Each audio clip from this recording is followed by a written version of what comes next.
মজলুমের সাথে আপনারা জুলুম করেন না, জালিম হয়েন না। মজলুমদেরকে নিয়ে বসেন, সহজ করেন, আমাদেরকে ব্যবসা করার সুযোগ দেন। আমার ছেলে বিবিএ এমবিএ পাশ করে এই ব্যবসায় চলে আসছে। এরকম প্রত্যেকটা সেক্টর থেকে বিবিএ এমবিএ পাশ করা ছেলেরা আজকে এই জায়গায় ব্যবসা করতেছে। তাইলে কি আপনি কর্মসংস্থানের জায়গায় কি আপনি কি বাড়াবেন?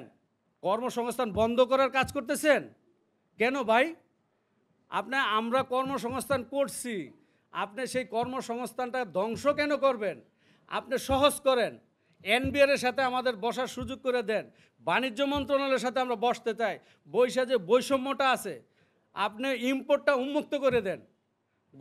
বিগত বিএনপি আমলে 2004 সালে ডক্টর মঈন খান, আমরা প্রেস ক্লাবে আমি ছিলাম সেইখানে, তখন তথ্য প্রযুক্তি মন্ত্রী ছিল মঈন খান, তখন ছিল কি বলে এই সাইফুর রহমান ছিল অর্থমন্ত্রী। আমরা সেইখানে ওনাদেরকে নিয়ে এইভাবে প্রেস ব্রিফিং করে বলেছিলাম, ভারতে 1200 টাকা ট্যাক্স, আমাদের দেশে ভারতে 300 টাকা ট্যাক্স, বাংলাদেশে 1200। আপনি বৈষম্য দূর করেন, দেখেন কীভাবে ইম্পোর্ট করে মাল আনে। সে আমলে 300 থেকে 320 টাকায় একটা মোবাইল ট্যাক্স দিয়ে আনা যেত। তখন আর আপনার লাগেজ ব্যবসা ছিল না। আস্তে আস্তে সেই জিনিসটাকে বন্ধ করে এই 2017 সাল থেকে এই যে কোম্পানিগুলি বাংলাদেশে পা রাখে, বিদেশি কোম্পানি আছে, আমাদের দেশীয় কোম্পানি আছে। তা আমরা তো কখনো ওনাদের বিরুদ্ধে কিছু বলি নাই। ওনারা পাশপাতি আইন না এখানে জোড়া দিয়ে একটা মোবাইল দাঁড় করায়, সেইটা ট্যাক্স একদম ন্যূনতম। আপনি যদি যাচাই করতে চান, আপনি এনবিআরের কাছ থেকে বিল অফ এন্ট্রি নেবেন। বিল অফ এন্ট্রিতে আপনার এইচএস কোড থাকে, যখন পিআই দেয় এইচএস কোড থাকে, এইচএস কোডের এগেনস্টে কোনোটা কেজি হিসাবে ট্যাক্স হয়। এই প্রত্যেকটা মোবাইল কেজি হিসাবে ট্যাক্স হয়। এই আস্থা মোবাইলের কোনো ট্যাক্স হয় না যারা অ্যাসেম্বল করে।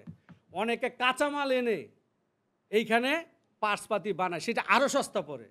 তবে ওনারা এত সস্তায় আনার পরে এত হাই রেটে মাল বেচতেছে, আর আমরা কি করতেছি?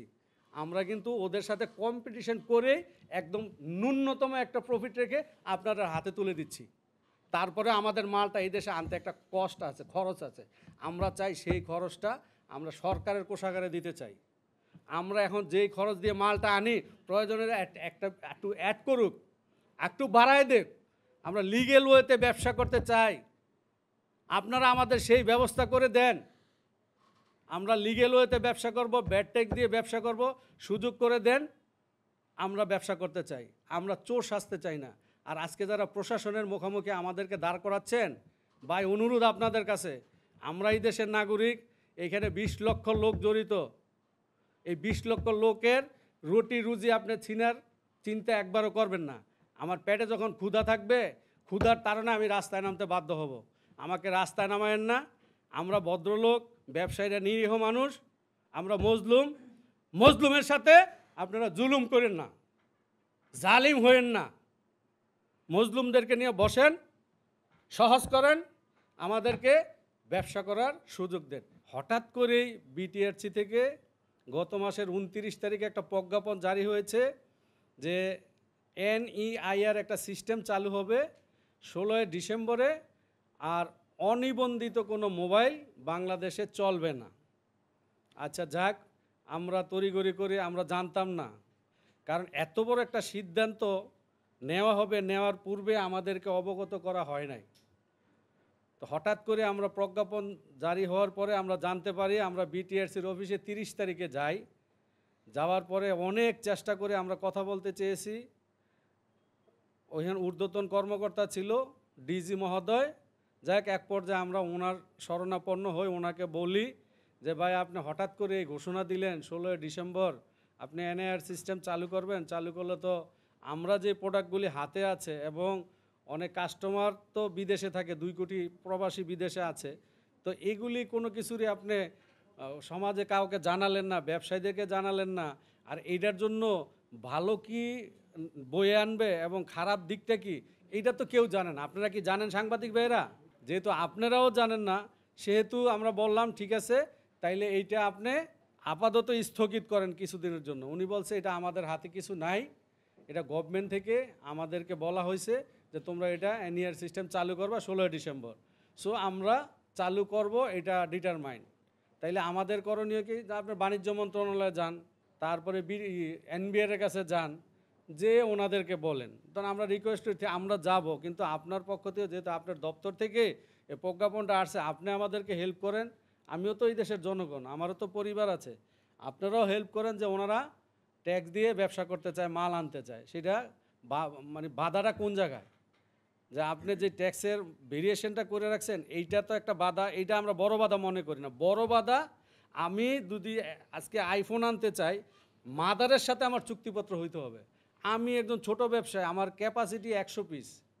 এখন 100 পিসের জন্য কি মাদার আমার সাথে কন্ট্যাক্ট করবে বলেন? স্যামসাংয়ে যান, মাদার থেকে আনার পরে এইখানে যারা আছে অ্যাসেম্বল করে, তার থেকে আমার এনওসি লাগবে। তো পুরো বিষয়টা একটা জটিল বিষয় হয়ে দাঁড়াইছে। তো জটিল হওয়ার কারণে যেমন আমরা এই সাংবাদিক সম্মেলন ডেকেছিলাম। আমি যেহেতু এই মোবাইল বিজনেস কমিউনিটির প্রেসিডেন্ট, যে আমাকে ধরার জন্য গিয়া আমার বাসায় গেছে। তা আমি যাই হোক যেমনি জানতে পারছি, আমি বাসায় ছিলাম না। তো আমার কথা হলো, ভাই আমি একজন ব্যবসায়ী, আমার কণ্ঠ কেন রোধ করা হলো? আমাকে কেন সাংবাদিক সম্মেলনে যেতে দেওয়া হলো না? আমার ভাইকে কেন যেতে দেওয়া হলো না?